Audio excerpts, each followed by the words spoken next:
శనివారం రోజు కాశీబుగ్గ టెంపుల్ దగ్గర జరిగిన ఘటన ఏదైతే ఉందో అది చాలా బాధాకరమైనది. ఈ ఘటన జరిగినప్పుడు తొక్కిసలాటలో దాదాపు 9 మంది చనిపోయారు, చాలా మందికి కూడా గాయాలయ్యాయి. చనిపోయిన వాళ్ళలో కూడా 8 మంది సిటిజన్స్ అయితే ఒక చిన్న అబ్బాయి కూడా ఉన్నాడు. ఎప్పటిలాగే చంద్రబాబు గారు, పవన్ కళ్యాణ్ గారు, అలాగే మోడీ గారు అండ్ ఇప్పుడు ఈ సంఘటనలో అమిత్ షా కూడా చాలా ఆయన విషాదాన్ని తెలిపారంట. ఇలా జరగడం కొత్త ఏమీ కాదు. ఎందుకంటున్నా అంటే విశాఖపట్నంలోని లక్ష్మీ నరసింహస్వామి గుడిలో కూడా ఈ వర్షాల కారణంగా ఆ గోడలు అనేవి సోక్ అయిపోయి గోడలు పడిపోవడం వల్ల 7 మంది చనిపోయారు. అలాగే ఈ సంవత్సరం జనవరిలో బైరాగి దగ్గర, తిరుపతిలో ఉన్న బైరాగి దగ్గర కూడా సేమ్ ఇలానే 6 మంది చనిపోయారు అండ్ 40 మందికి పైగా గాయాలయ్యాయి అక్కడ. ఇలా చెప్పుకుంటూ పోతే చాలానే ఉన్నాయి. అలాగే ఈ కాశీబుగ్గ దగ్గర ఏదైతే శనివారం రోజు ఈ తొక్కిసలాట జరిగిందో అది ఎలా జరిగింది, దేని వల్ల జరగబోయింది అండ్ ఎంతమంది చనిపోయారు, దీని గురించి చంద్రబాబు గారు కూడా చాలా మాట్లాడారు. అది కూడా విందాం. అంతకుముందు మీరు కనుక మన ఛానల్ కొత్తగా వచ్చి చూసినట్లయితే ప్లీజ్ వెంటనే మన ఛానల్ సబ్స్క్రైబ్ చేసుకుని పక్కనే ఉన్న బెల్ ఐకాన్ ఆల్లో పెట్టుకోండి. నార్మల్ గా ఈ కాశీబుగ్గ టెంపుల్ కి దాదాపుగా 2500 మంది దాకా వచ్చేవాళ్ళు. కానీ ఆ శనివారం ఏకాదశి అవడంతో అక్కడ ఉన్న భక్తులు చాలా వరకు కూడా అంచనా వేసినట్టు 25,000 మంది దాకా వచ్చారంట. అలాగే ఈ కాశీబుగ్గ టెంపుల్ ని చిన్న తిరుపతి అని కూడా పిలిచేవారు. ఎందుకు ఇలా అంటున్నారంటే ఎవరైతే ఆ టెంపుల్ యజమానుడు ఉన్నాడో, అదే ఓనర్ ఉన్నారో అతను అందరూ తిరుపతికి వెళ్ళి దర్శించుకోలేరు కదా, మనం కూడా ఇక్కడ మనకు అందుబాటులో ఉండాలనేసి ఆ టెంపుల్ ని నిర్మించాడంట. అందుకే దానికి చిన్న తిరుపతి అనేసి పేరు వచ్చింది. అండ్ ఈ టెంపుల్ కి చాలా గుర్తింపు కూడా వచ్చింది. అయితే ఈ నవంబర్ 1 శనివారం రోజున కార్తీక ఏకాదశి అవడంతో ఆ టెంపుల్ యాజమాన్యం ఏదైతే ఉందో వాళ్ళు ఎక్స్పెక్ట్ చేసింది అయితే 5,000 నుంచి 10,000 వరకు వస్తారని అంచనాలు వేసుకున్నారు. కానీ అక్కడ వచ్చింది 25,000 మంది దాకా వచ్చేసారు. అసలు ఇది ఎట్లా జరిగింది, దీని గురించి మాట్లాడుకుంటే ఇక్కడ 2 కోణాలు ఉంటాయి. ఒకటి పోలీసు వాళ్ళ దగ్గర నుంచి ఉన్న కోణాలు, ఎవరైతే బాధితులు ఉన్నారో అదే విక్టిమ్స్ ఎవరైతే ఉన్నారో ఆ ఘటనా స్థలంలో ఉన్న వాళ్ళు చెప్పిన కోణంలో ఒకటి ఉంటుంది. సో ఈ 2 కోణాలు మనం ఇప్పుడు చూద్దాం. ఇక్కడ పోలీసు వాళ్ళు ఏం చెప్తున్నారంటే అసలు మాకు ఇన్ఫార్మ్ కూడా చేయలేదు, ఇంతమంది వస్తున్నారు అనేసి వాళ్ళు అంటున్నారు. అండ్ జరిగింది ఎట్లా అంటే వీళ్ళ కోణంలో అక్కడ ఆ టెంపుల్లో రద్దీ ఎక్కువైపోయింది, జనాలు పోవడానికి రావడానికి కూడా వీళ్ళేనంతగా. ఎట్లా, ఎందుకంటే అక్కడ దర్శనానికి పోవాలన్నా ఒకే క్యూ అండ్ రావాలన్నా ఒకే క్యూ. దీనివల్ల ఆ జనాభా కాస్త కొద్దిగా ఉండాల్సింది ఆ రావడం పోవడంతో చాలా పెద్దదిగా అయిపోయింది.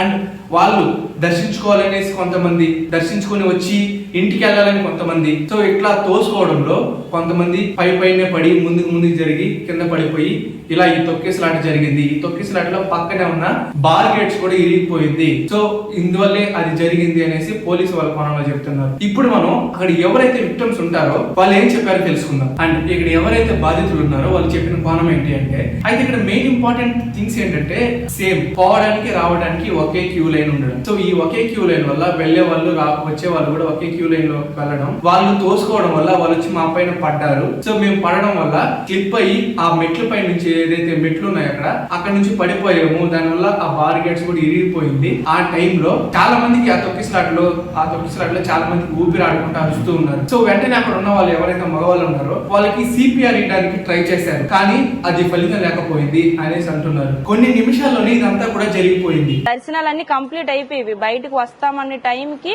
ఆ గేట్ పడిపోవడం వల్లే ఇలాగా జరిగి జనాల మీద జనాలు పడిపోయి ఆ ఉన్న గేట్ మొత్తం పడిపోయి ఆ గేట్ కింద ఉండి గేట్ మీద మనుషులు ఉండి మేము కింద ఉండి మా పైన మనుషులు చనిపోవడం వల్ల మమ్మల్ని తీయలేక ముందు చనిపోయిన వాళ్ళని తీసి పక్కన పెట్టి మమ్మల్ని తర్వాత కాపాడి ఇక్కడ తీసుకొచ్చారనమాట. ఈ చనిపోయిన వాళ్ళలో 8 మంది సీనియర్ సిటిజన్స్ అయితే ఒక చిన్న పిల్లవాడు ఉన్నాడు. అతని పేరు చెప్పదలుచుకోలేదు. చాలా మందికి వరకు కూడా కాళ్ళు అందులో ఆ పోల్ ఏదైతే బార్గెట్స్ అయితే ఇరిగిపోయిందో దాన్ని ఇరుక్కొని కాళ్ళు ఇరిగిపోయిన వాళ్ళు కూడా ఉన్నారు. వాళ్ళు చెప్పిన కూడా ఇప్పుడు చెప్తున్నా మీకు. ఇది ఇలా జరగడానికి మెయిన్ రీజన్ చెప్పుకోవాల్సిందంటే అక్కడ ఉన్న టెంపుల్ యాజమాన్యం. అక్కడ ఆ టెంపుల్ ఓనర్ అడిగితే మేము 5,000 వస్తారు అనుకున్నాం, ఇంతమంది వచ్చారు, మమ్మల్ని ఏం చేయమంటారు అనేసి ఒకే మాట అంటున్నాడు ఆయన. 1000 మంది 2,000 వస్తే హాయిగా చూస్తే వెళ్ళేవాడు. ఇవాళ ఇంత దాన్ని అవుతారు, నాకేం తెలుసు అయ్యా. సరే వాళ్ళు ఎక్స్పెక్ట్ చేశారు, ఓకే, ఒక 5,000 మంది ఎక్స్పెక్ట్ చేశారు అనుకోండి. ఆ టెంపుల్ యాజమాన్యం అయితే ఏదైతే ఉందో అది అబ్జర్వ్ చేస్తుంటుందిగా. సో అబ్జర్వ్ చేసేటప్పుడు ఇంతమంది రద్దీ అయిపోతున్నారు, చాలా మంది వచ్చి ఇరుకిరుగ్గా ఉంటుంది, క్రౌడ్ అనేది ఎక్కువైపోతుంది అని తెలిసినప్పుడు అప్పుడన్నా సరే పోలీస్ వాళ్ళకి ఇన్ఫార్మ్ చేయాలిగా, కంట్రోల్ చేయడానికి ట్రై చేయాలిగా. సో ఇది కూడా చేయలేదు. అండ్ ఇదే సేమ్ ఇన్ఫర్మేషన్ చంద్రబాబు గారు కూడా ఇదే మాట్లాడింది. ఇన్ఫార్మ్ చేయకపోవడం వాళ్ళది కూడా తప్పు ఉంది. ఎందుకంటే అక్కడ ఏదైతే టెంపుల్ మేనేజ్మెంట్ ఉందో వాళ్ళు కంపల్సరీ దాన్ని కంట్రోల్ చేయడం కష్టం, అసాధ్యం. ఎందుకంటే క్రౌడ్ ఎక్కువైనప్పుడు పోలీస్ ఫోర్స్ అనేది చాలా ఇంపార్టెంట్. సో మీరు అంతమంది వచ్చినప్పుడు మీరు ఇన్ఫార్మ్ చేస్తుంటే పోలీస్ వాళ్ళు వచ్చి అక్కడ కంట్రోల్ చేసేవారేమో అనేసి చంద్రబాబు గారు చెప్తున్నారు. ఈ ఇన్సిడెంట్ జరిగిన తర్వాత గ్రౌండ్ మొత్తం కూడా పచ్చని పువ్వులతో, కొబ్బరికాయలతో, అలాగే గాజులు, అన్ని పగిలిపోయిన గాజులతో నిండిపోయింది. ఇక్కడ చనిపోయిన కుటుంబాలన్నిటికీ అన్యాయం జరిగినట్లే. అసలు ఇట్లాంటివి జరగకుండా ఉండాలంటే ఎటువంటి చర్యలు తీసుకోవాలో మనం ఇప్పుడు చూద్దాం. ఒక 4-5 పాయింట్స్ ఉన్నాయి. ఆ పాయింట్స్ అన్ని చూద్దాం. నా ఫస్ట్ పాయింట్ ఏంటంటే, ఏవైతే గుళ్ళు ఉన్నాయో లైక్ డెవలప్డ్ అండ్ ఫేమస్ గుళ్ళు ఉంటాయో వాటికి నాకు తెలిసి చందాలు అండ్ కానుకలు చాలానే ఎక్కువగా వస్తుంటాయి. ఈ చందాల వల్ల తీసుకొని అక్కడ క్యూ లైన్స్ ఏవైతే ఉన్నాయో, పోవడానికి ఒకటి, రావడానికి ఒకటి, అండ్ ఇంకోటి ఆ క్యూ లైన్స్ అనేటివి మరీ సన్నగా కాకుండా కొంచెం స్పేస్ ఇచ్చి అందరికి ఊపిరి తీసుకునేంత స్పేస్ ఇచ్చి కట్టడం చాలా ఇంపార్టెంట్. సో ఎప్పుడైతే ఈ ఎంట్రీకి ఒకటి, ఎగ్జిట్ ఒకటి ఉంటుందో అప్పుడు హ్యూమన్ ఫ్లో అనేది కంట్రోల్లోకి వస్తుంది.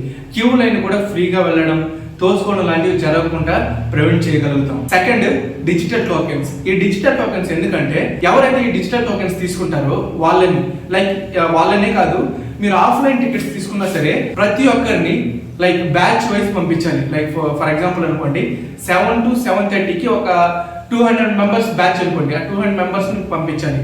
అండ్ 7:30 to 8కి ఇంకో 200 అనమాట.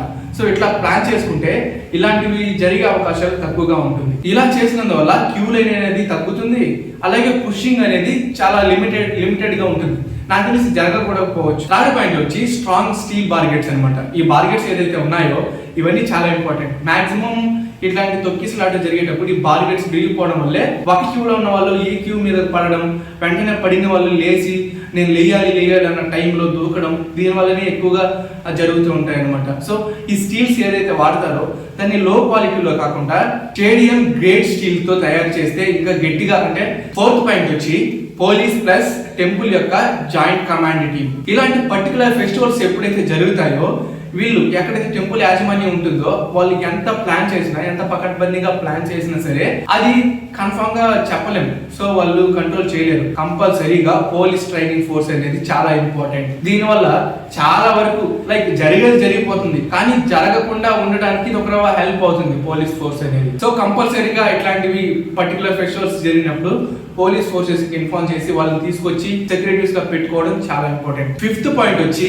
Medical treatment. ఏ గుడిలో అయినా సరే లైక్ ఫేమస్ గుడిల్లో క్రౌడ్ ఎక్కువగా వస్తుంది అన్న గుడిల్లో ఇట్లాంటి మెడికల్ ట్రీట్మెంట్స్ అనేది చాలా ఇంపార్టెంట్. ఇట్లాంటి స్టాంపేజ్ ఇన్సిడెంట్స్ లో మోస్ట్ గా చనిపోయింది బ్రీతింగ్ అందకపోవడం వల్లే చనిపోతారు. కొంతమంది తొక్కిసలాటలో తొక్కి చనిపోతారు, వాళ్ళు ప్రయత్నించి కూడా అవ్వదు. కానీ ఎప్పుడైతే ఈ బ్రీతింగ్ వల్ల చనిపోయే ఛాన్సెస్ ఎక్కువ ఉంటుంది కాబట్టి ప్రతి ఒక్క గుడిలో సిపిఆర్ ట్రైనింగ్, ఎవరైతే సిపిఆర్ ట్రైనింగ్స్ తీసుకుంటారో వాళ్ళని పక్కనే పెట్టుకోవడం, ఒక ఆక్సిజన్ సిలిండర్ అక్కడే పెట్టుకోవడం, కానీ లైక్ దగ్గరలో టెంపుల్ కి దగ్గరలో ఒక అంబులెన్స్ పెట్టుకోవడం. అంబులెన్స్ ఎప్పుడైతే ఇన్సిడెంట్ జరుగుతుందో with in 5 or 10 minutes ambulance వచ్చే విధంగా పెట్టుకోవడం, కానీ ఇలాంటివి చేసినప్పుడు లైక్ మోస్ట్లీ కాకపోయినా కొన్ని ప్రాణాలైనా రక్షించవచ్చు. మన ఇండియాలో చాలా వరకు కూడా ఎవరైనా ఒక హీరో లేదా స్పోర్ట్స్ మ్యాన్ కానీ ఎవరైనా ఫేమస్ వ్యక్తులు వచ్చి అక్కడ పెడితే, లేదంటే రాజకీయ నాయకులు వచ్చి అక్కడ ఏదైనా మీటింగ్ పెట్టారంటే వాళ్ళు నా వాళ్ళు అని ఫీల్ అవ్వడం, వాళ్ళకి ప్రాణాలు ఇచ్చేయడం, ఫ్యాన్స్ పెద్ద ఫ్యాన్స్ అయిపోవడం,